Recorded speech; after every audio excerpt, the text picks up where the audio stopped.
Anesthesiologists Incorporated award this plaque of recognition to St. Luke's Medical Center, Quezon City, as the 30th Quintin J. Gomez Award, given this 3rd day of December 2020. On behalf of the members of the Department of Anesthesiology of St. Luke's Medical Center, Quezon City, I humbly accept the most distinguished award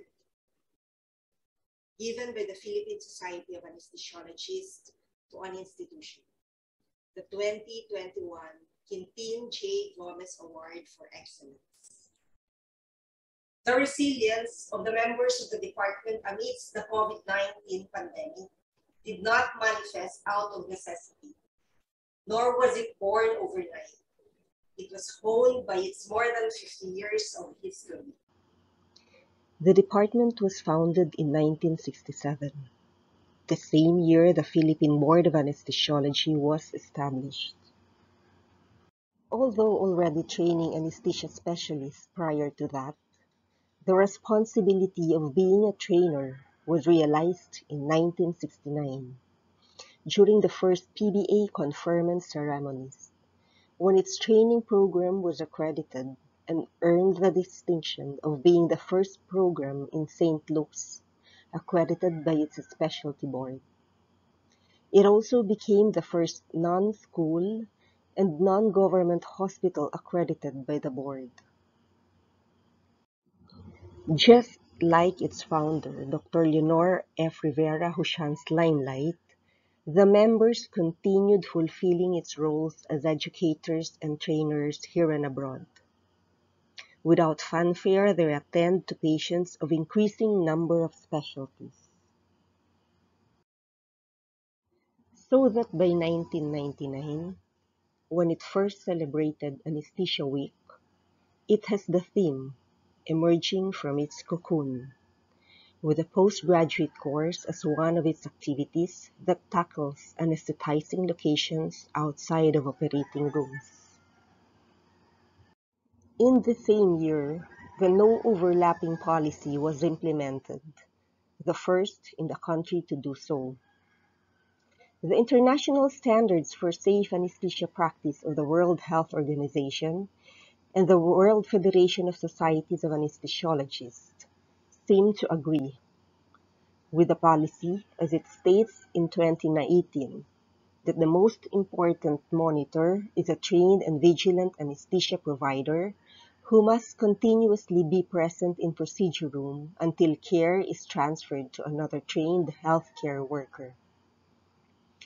Thus, from then on, anesthesiologists in St. Luke's do not accept two simultaneous procedures to ensure patients are vigilantly monitored. With the first chair of the department from its graduate, Dr. Asuncion Asis at the helm, patient safety initiatives were continued with the first Quality Assurance Committee in the hospital, whose role is to document sentinel events for continuous improvement. Also, during her term was their focus on research, such that trainees and young consultants bagged the title Young Investigators Awardee or runner-up.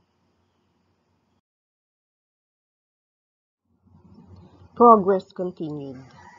Postgraduate courses were elevated to international conferences.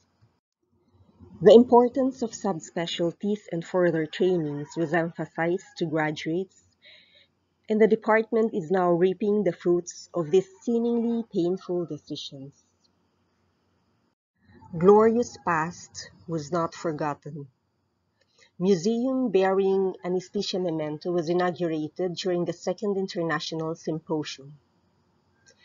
Reliving yesteryears to teach us and for us to be able to move forward continued to the 50th anniversary of the department. Months before the week-long celebration, the department sets its sight beyond anesthesia with 5 symposia aside from postgraduate course. There was also blood donation campaign. Free Paris Clinic to promote its importance not only in assessment but also in educating patients before hospitalization. Dance Marathon encouraged everyone to make a move to a healthy lifestyle. Family Day gave priority to those who are important in our lives. The COVID-19 pandemic summarizes what history taught us: the power of prayer, the importance of unity, the need for flexibility, and the constant reminder of our calling, patients as the reason we are called physicians.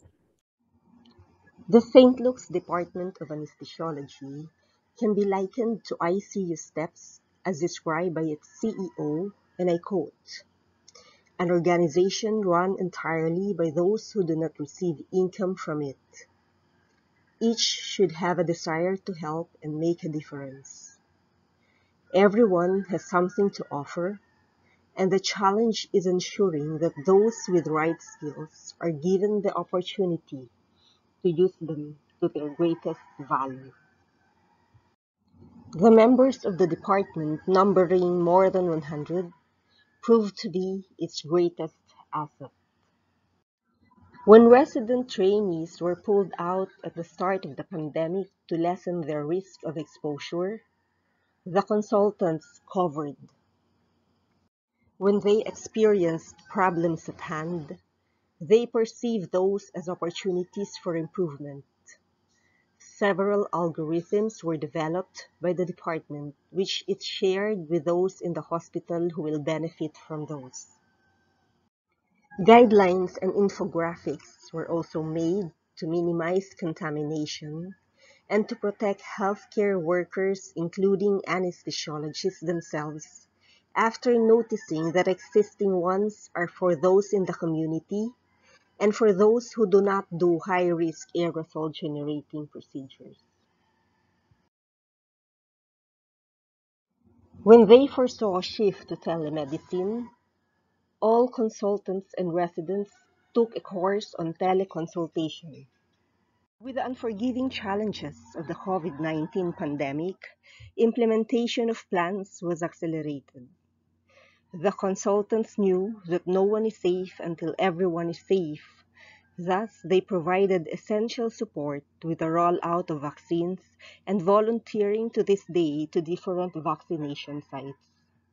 Anesthesiologist roles expanded to include all critical areas of the whole hospital, such as emergency room, intensive care units, not only for airway management, but for sedations, verifying invasive lines, troubleshooting ventilators.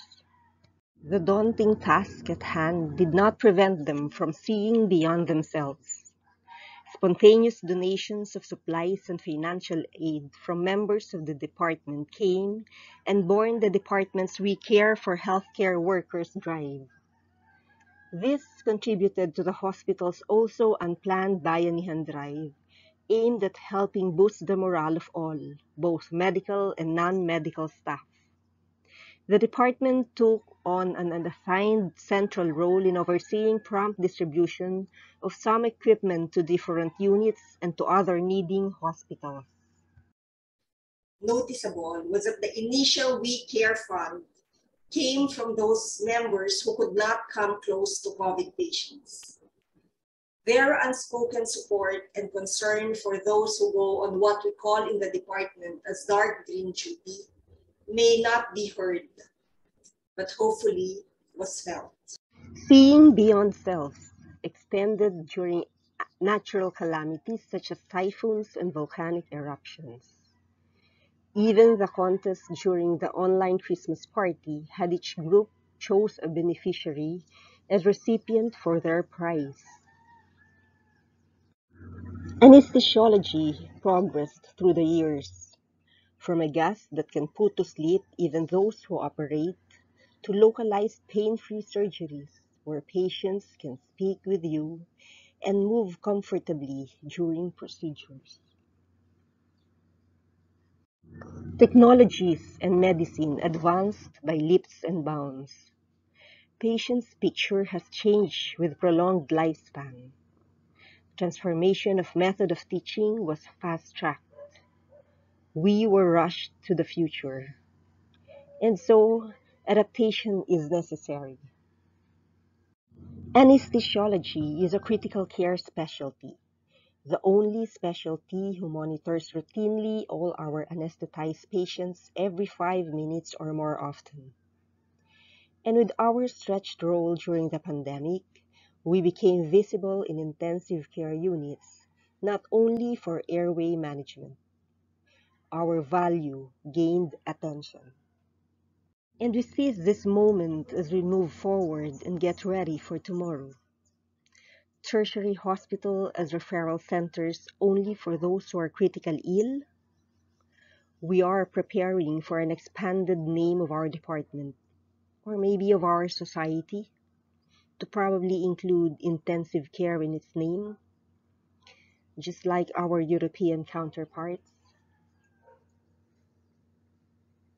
While we plan our roadmap for the future, we continue to serve our Lord, our patients, regardless of race and political leanings, our country, and our countrymen.